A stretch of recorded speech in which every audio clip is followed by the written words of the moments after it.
Alléluia. Alléluia. Alléluia. Que la paix de Dieu soit avec nous. Amen. Et que Dieu nous sanctifie. Amen. Que le Seigneur Jésus-Christ qui nous a fait grâce ce matin pour que nous parlons de lui. Je le remercie, le Seigneur Jésus-Christ. Et je remercie ceux les chargés. Il m'a fait grâce ce matin pour que je vienne passer ce sabbat avec vous. Que Dieu continue à nous bénir. Parce que quand on établit un chargé, un responsable, il y a beaucoup de travail. Et il faut être costaud, il faut être fort. Parce que ce n'est pas facile de faire l'œuvre de Dieu. Je remercie aussi à la paroisse qui soutient mon frère. Parce que sans la maman, c'est pas facile. Donc, et je remercie aussi le chargé adjoint, le conseil du comité, et puis tous les responsables de la paroisse, la chorale. Que Dieu fasse en sorte qu'il continue à faire avancer dans cette maison. Nous avons entendu deux lectures. La première lecture qui se trouve dans le livre de Chroniques, chapitre 19, de verset 11. Non, verset 4, c'est ça? Verset 4 à 11. Voilà. Verset 4 à 11. Et la deuxième lecture qui se trouve dans le livre de 2 Corinthiens chapitre 5. 2 Corinthiens chapitre 5 du verset 11 à 21.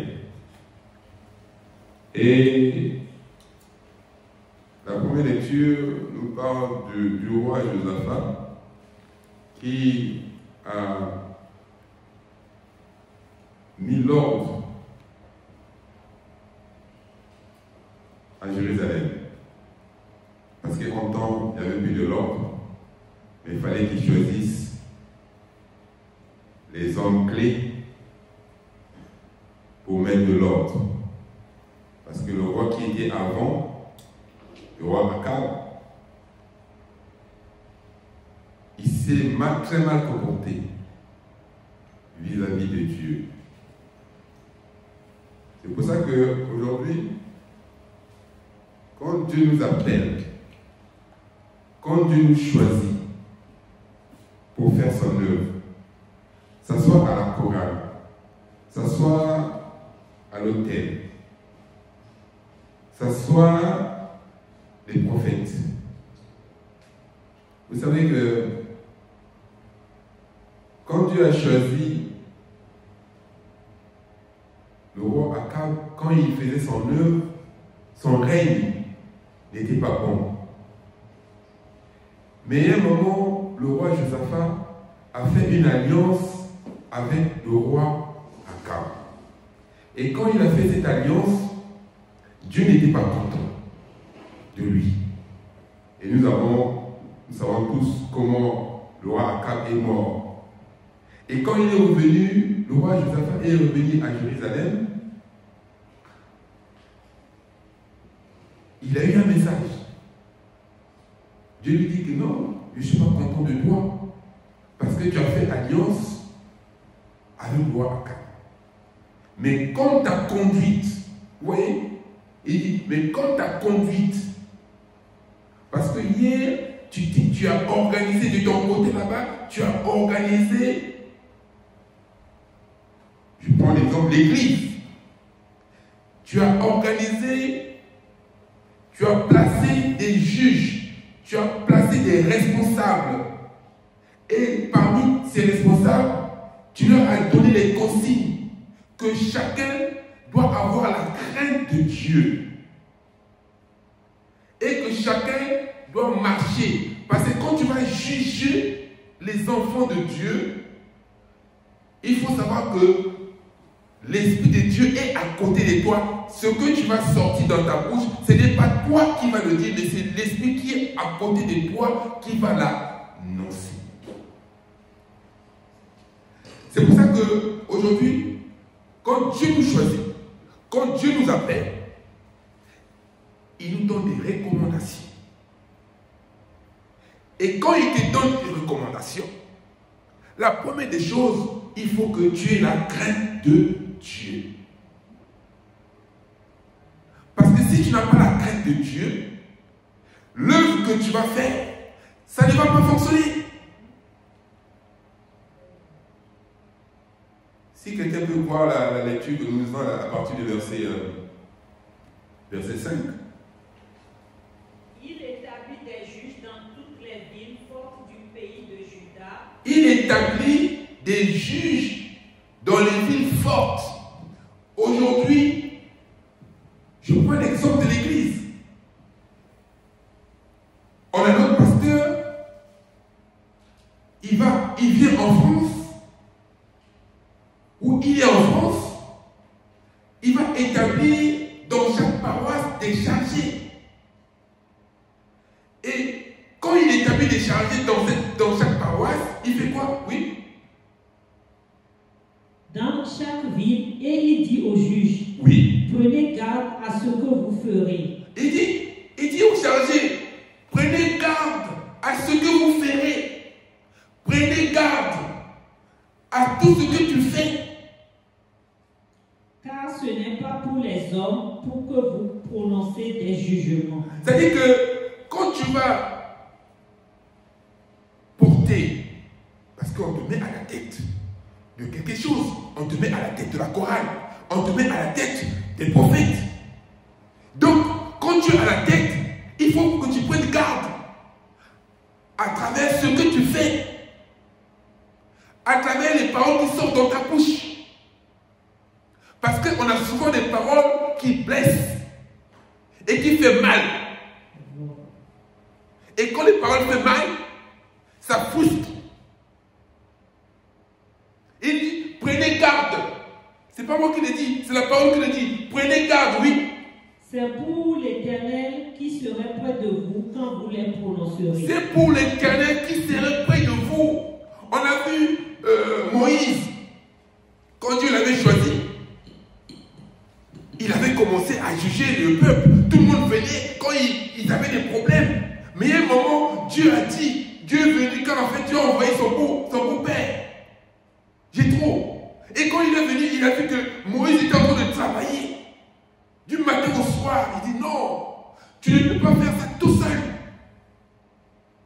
Puisque tu peux faire ça tout seul, tu choisis des hommes qui ont la crainte de Dieu. Et les hommes qui sont recommandables.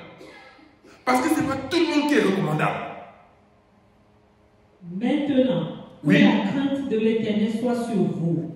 Maintenant, que la crainte de l'Éternel. Vous voyez, donc, j'ai pris l'exemple de Moïse. Quand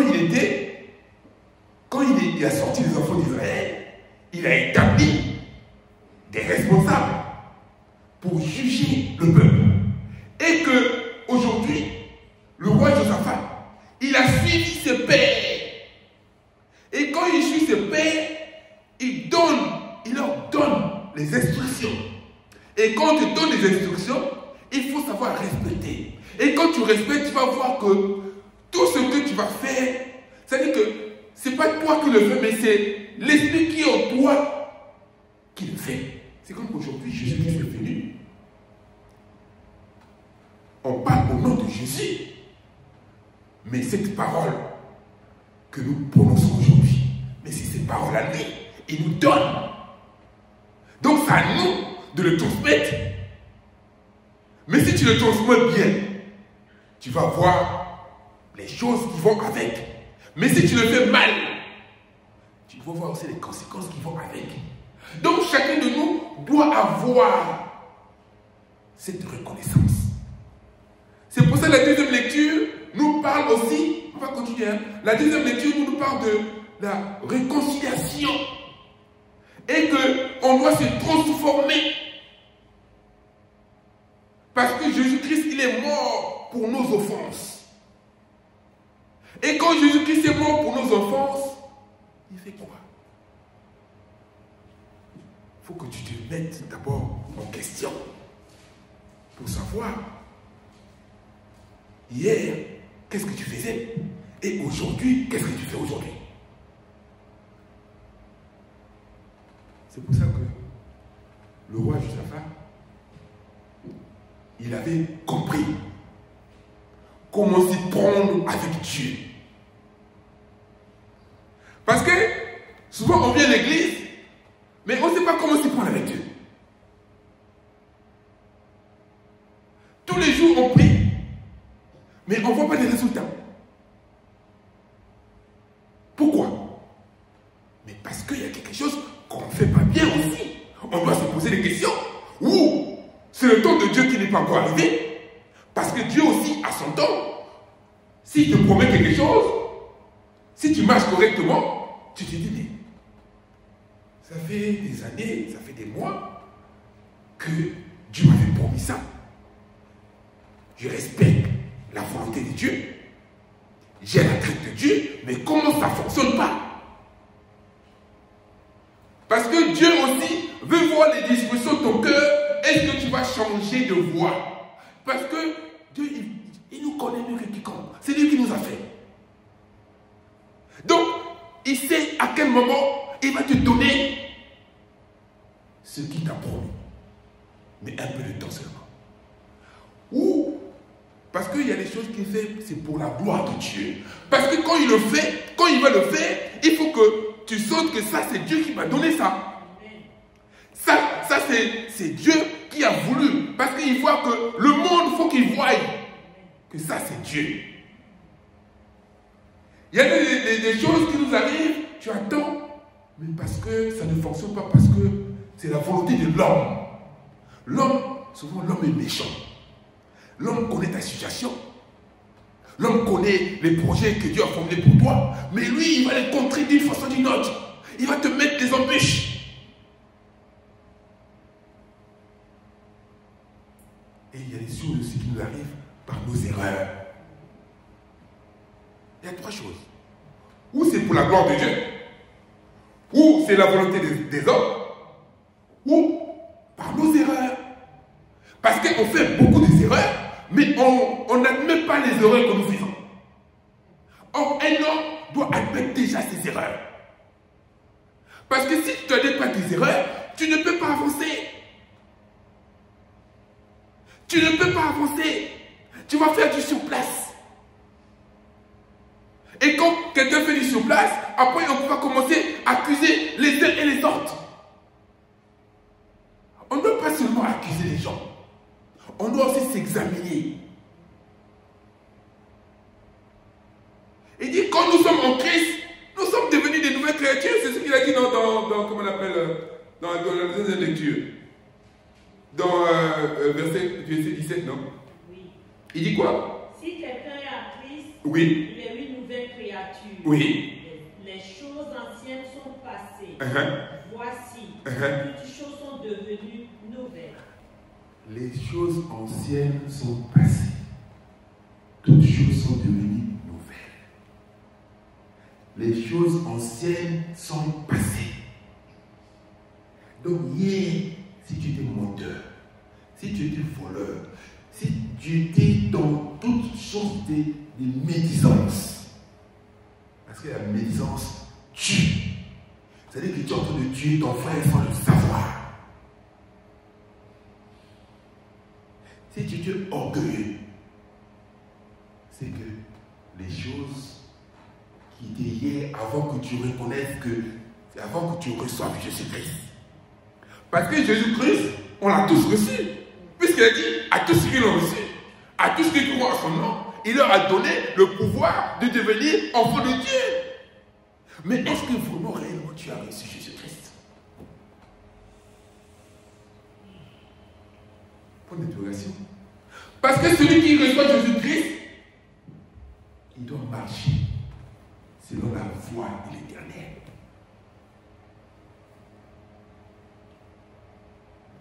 Romains 5, verset 8.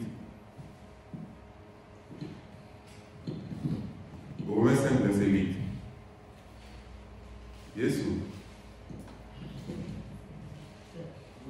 Mais Dieu prouve son amour envers nous. Vous voyez, Dieu prouve son amour envers nous. En ce que lorsque nous étions encore des pécheurs. Parce que hier, on était pécheurs. Hier, on était pécheurs. Mais quand tu es pécheur, Dieu doit faire quelque chose. Donc, Dieu prouve son amour envers nous.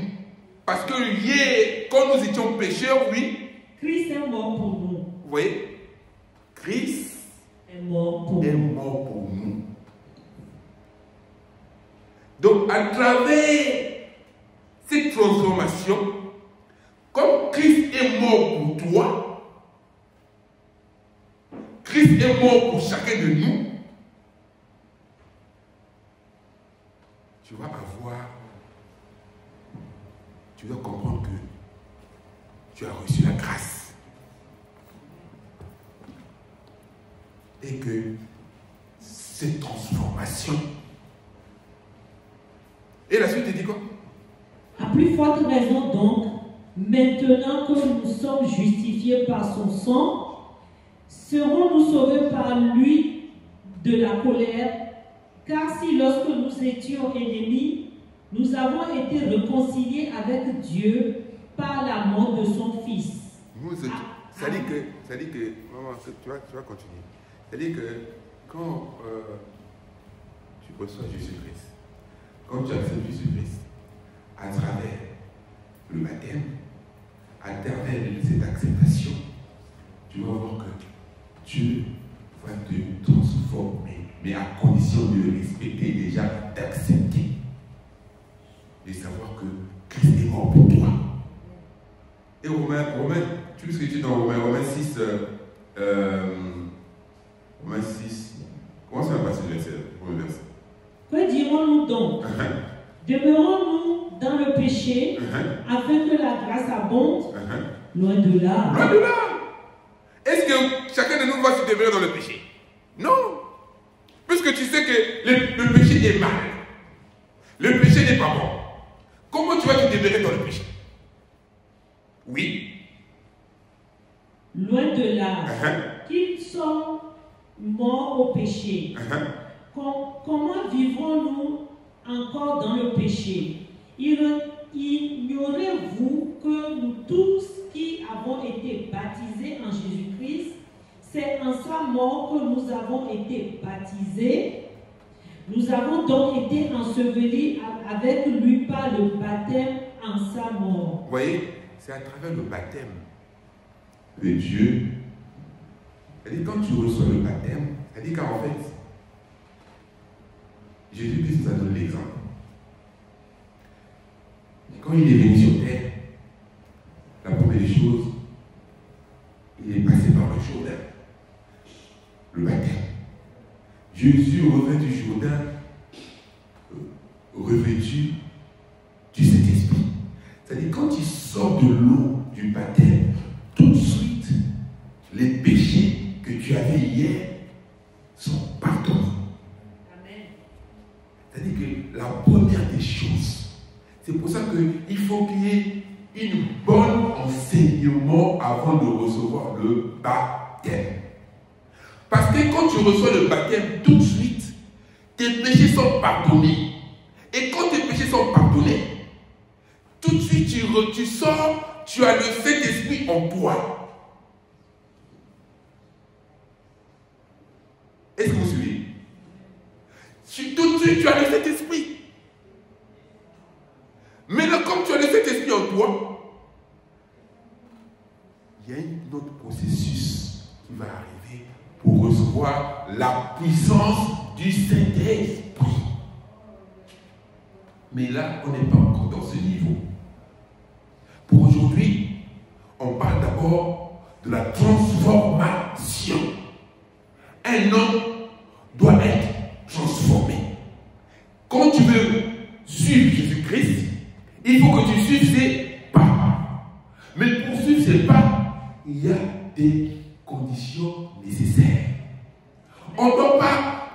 toujours. Oui, mais surtout souvent, on nous reproche souvent des choses. Oui, on a toute l'habitude de dire oui, c'est ma nature, je suis comme ça. Mais ce que tu as, mais si réellement que tu as reçu Jésus-Christ, mais tu dois enlever ça. Il faut d'abord reconnaître que ce que je fais là, si tout le monde me reproche la même chose, c'est qu'il y a quelque chose que je dois faire. Et quand il y a quelque chose que tu dois faire, tu dois déjà accepter, déjà reconnaître que ta manière de faire n'est pas bonne. Ta manière d'agir n'est pas bonne. Ta manière de marcher, ta manière de se conduire n'est pas bonne vis-à-vis de Dieu. On peut prendre l'exemple de Nicodème. Vous connaissez tous Nicodème. Nicodème, quand il est venu voir Jésus-Christ dans la nuit, c'était un homme de Dieu, un docteur de la loi. Mais quand il est venu voir Jésus-Christ dans la nuit, il lui a posé une question. Si quelqu'un peut nous prendre Jean 3. Yes ou?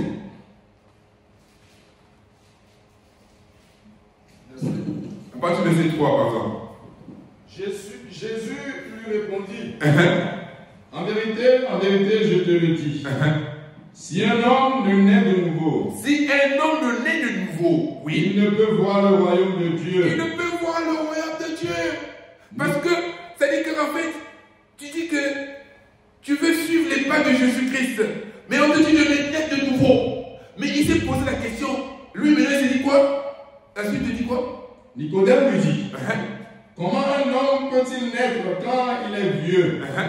Peut-il rentrer dans le sein de sa mère et naître? Oui. Jésus répondit, en vérité, je te le dis. En vérité, tu le dis, oui. Si un homme ne naît d'eau et d'esprit, vous voyez, si un homme naît d'eau et d'esprit, donc quand on ne parle d'eau, c'est ce qu'on a vu tout à l'heure, que le baptême.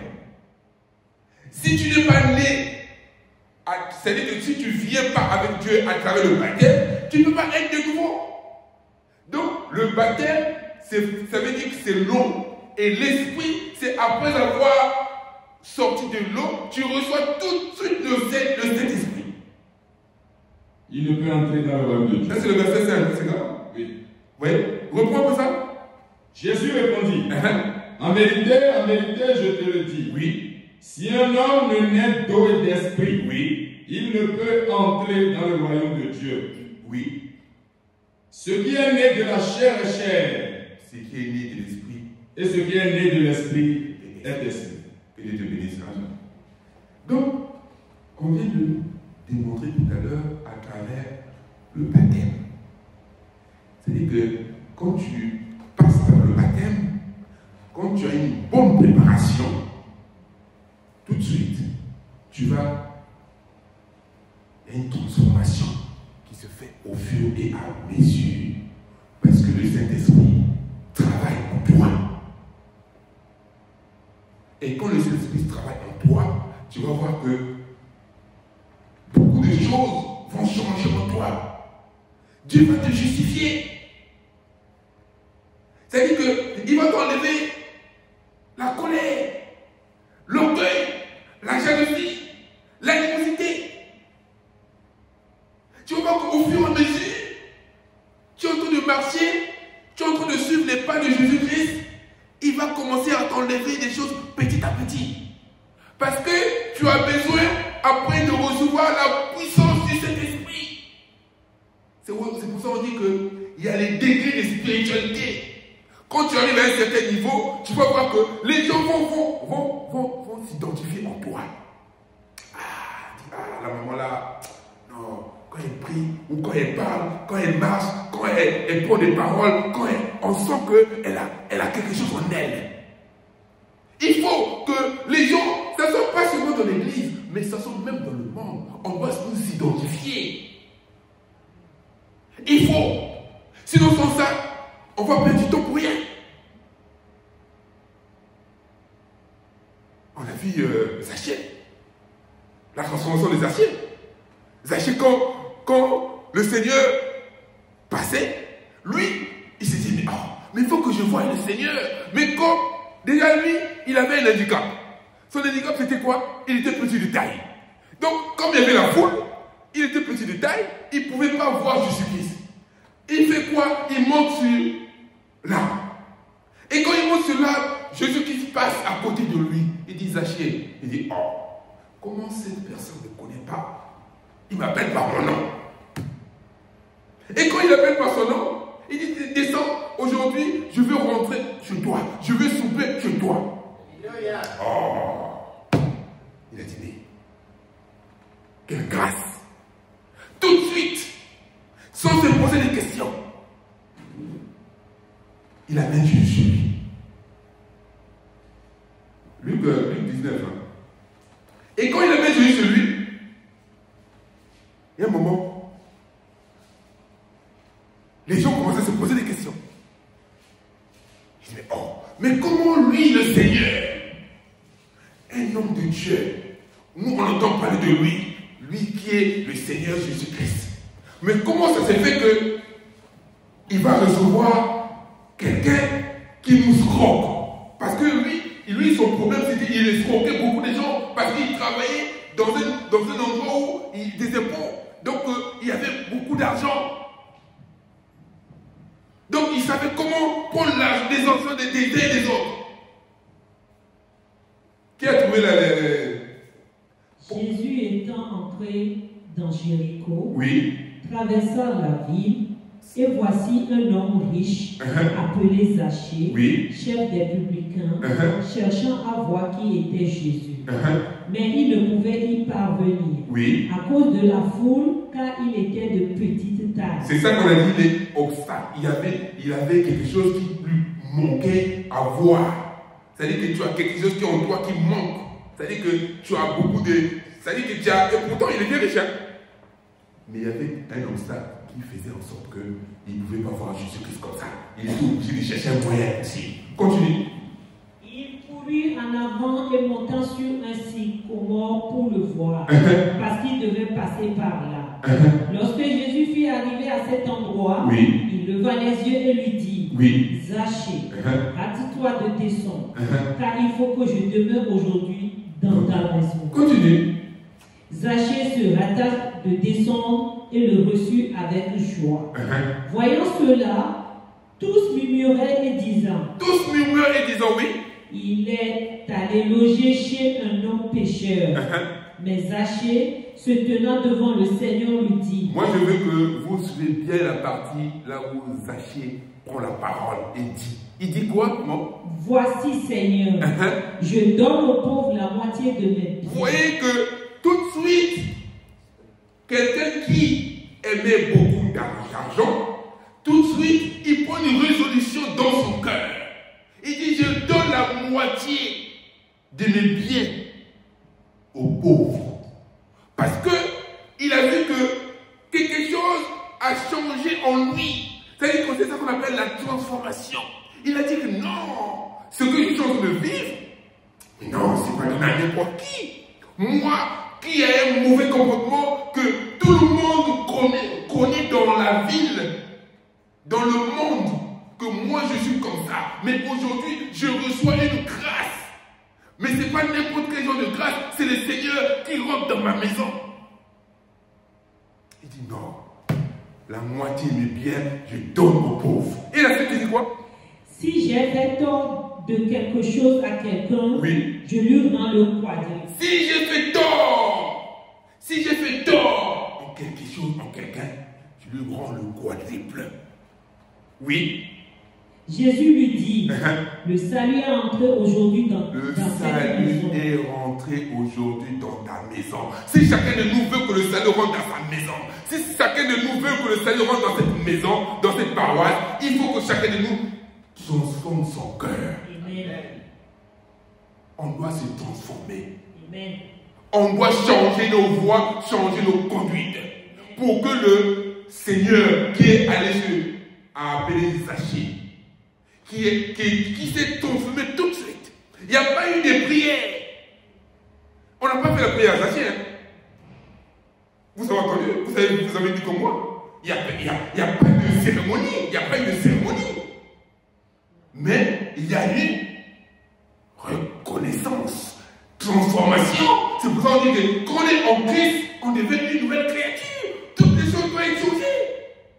Mais pourquoi nous ne changeons pas nos habitudes? Pourquoi nous ne changeons pas nos manières de faire? Je ne sais pas si je suis dans le temps, je ne sais pas si... Est-ce que on ne peut pas se poser, on doit se poser des bonnes questions qui vont nous faire avancer. Parce que le Seigneur, quand il veut te transformer, c'est d'abord toi. Il faudra accepter. Et qu'il faut qu'il y ait la crainte. Parce qu'aujourd'hui, quand Dieu te choisit, mais tu vas être, tu n'es plus, comment on appelle, tu ne travailles pas seulement. C'est-à-dire que, il te dit quoi? Il dit dans 1 Corinthiens 3, 9. Il dit, nous sommes ouvriers avec Dieu, c'est ça, non? Ah, nous sommes ouvriers. Il dit, car nous sommes ouvriers avec Dieu. Nous sommes ouvriers avec Dieu. Donc, aujourd'hui, quand Dieu va t'appeler, tu n'es pas seulement, tu travailles en commun d'accord. Nous sommes ouvriers avec Dieu, oui. Vous êtes le champ de Dieu. Nous sommes les champs de Dieu. Donc, Dieu a un champ et nous sommes en travail. C'est-à-dire que quand tu travailles avec Dieu, quand tu es ouvrier avec Dieu, il va te montrer tout ce qu'il connaît faire. C'est-à-dire qu'il ne te met pas à part. C'est pour ça que dans Jean 15, 14, Yesu. Jean 15, 14. Oui. Il dit que je vous appelle mes amis.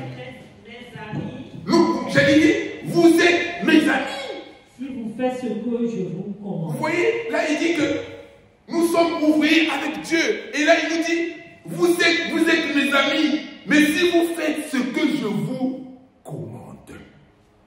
C'est-à-dire qu'on est amis avec Dieu, mais si nous faisons ce que lui il nous recommande, nous sommes amis. Pourquoi? La suite dit quoi? Parce qu'un ami, lui, il sait ce que son ami fait. Parce que si nous sommes vraiment des amis, mais tu dois savoir tous les secrets de ton ami. Si vraiment, parce qu'en amitié, il y a sincérité. Donc, on se parle des secrets. On se partage des secrets. Normalement. Mais nous, les amis de maintenant, quand on te dit quelque chose, tout de suite, tu vas te transformer. C'est-à-dire qu'après, c'est la médisance. Tu commences à critiquer ton frère. Tu commences à critiquer ton ami. Et pourtant, nous sommes amis. Mais tu dois protéger ton ami. Normalement. Je ne vous appelle plus serviteur. Je vous appelle plus serviteur parce que le serviteur ne sait pas ce que fait son maître. Oui, mais un serviteur. Attends, tu vas continuer. Un serviteur, c'est-à-dire que le maître il est là, il commande. Lui, il commande seulement. Mais Dieu n'est pas ça. Dieu avec Dieu, c'est pas ça. Avec Dieu, nous sommes ouvriers, nous sommes amis. Donc, tout ce que nous vivons dans la Bible là, mais Dieu nous a démontré de A plus B que si tu marches, si tu écoutes ma parole, si tu respectes mes commandements, il va te montrer. Il y a des choses qui ne sont pas dans la Bible, mais il va te révéler. C'est pour ça que les prophètes étaient visionnaires. Et puis, on voit des choses dans les songes. Parce qu'il doit te révéler ce que toi tu recherches ou ce que tu as promis. Nous sommes, je vous appellerai plus serviteur, mais je vous appellerai ami. Pourquoi? Continue. Mais je vous ai appelé ami parce que je vous ai fait connaître tout ce que j'ai appris de mon Père. Vous voyez? Tout ce qu'il a appris de son Père, il nous a fait J'ai fait connaître au monde ce que tu m'as donné. Là, Jean 14, Jean 15, Jean 17, on va pas lire ça. Quand Jésus, on va pas lire ça. Quand Jésus partait, il a dit des choses. Si vous, quand vous, à la maison, vous allez lire Jean 17, vous allez comprendre. Donc, il nous a fait connaître tout, mais à condition que nous-mêmes, nous faisons comme lui il veut. La suite est plus importante, et encore un peu plus. La suite dit quoi? Ce n'est pas vous qui m'avez choisi. Là, c'est le verset 16. Hein? Oui. Il dit, vous voyez, parce que quand il a choisi, dans la première lecture, quand Dieu, à travers le roi Josaphat, il a choisi des juges, il a choisi des lévites. Parce qu'on parle des lévites aussi là. Il a choisi des lévites. Nous savons qu'un lévite, c'est les gens qui sont consacrés à Dieu. C'est-à-dire que Dieu est bien chargé. Et quand Dieu est bien chargé, tu sais, en ce temps-là, les chargés ne travaillent pas. Et ils sont consacrés. Et ils sont là pour l'œuvre de Dieu. Et que c'est l'Église qui s'occupe du chargé. En principe. Mais comme on est en Europe et que notre Église n'est pas encore, on va se mentionner, c'est-à-dire que les chargés sont obligés de travailler, les chargés, mais en vrai, un lévite, un chargé, un consacré, parce qu'il est consacré, il doit, nous les fidèles, à travers les dîmes que nous donnons à Dieu, et que ça doit partir les pas. Maintenant, le dîme de maintenant, on paye la maison, on paye l'électricité, on paye. Donc, et surtout quand il n'y a pas beaucoup de monde aussi, on est en train de tantôt le charger, prendre même l'argent dans son compte pour mettre à l'église. Ça dépend des paroisses, ça dépend de la manière de faire. Aujourd'hui, quand Dieu établit, il dit, c'est pas vous qui m'avez choisi. Donc Dieu dit, ce n'est pas nous qui l'avons choisi, mais c'est lui, c'est ça. Je vous ai choisi et je vous ai établi afin que vous alliez et que vous portiez du fruit.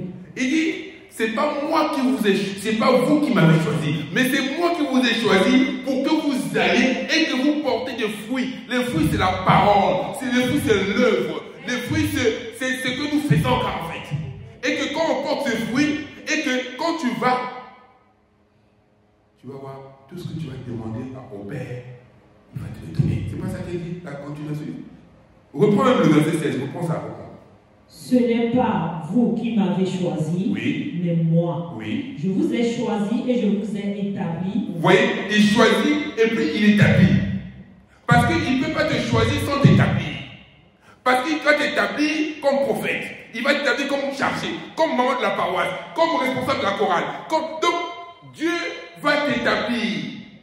Oui. Afin que vous alliez, oui, et que vous portiez du fruit. Oui. Et que votre fruit demeure, afin que ce que vous demanderez au Père en mon nom. Ce que vous demandez au Père en mon nom, c'est-à-dire que quand tu demandes quelque chose parce qu'en fait, c'est ça qu'à la fin de la prière, on dit au nom de Jésus.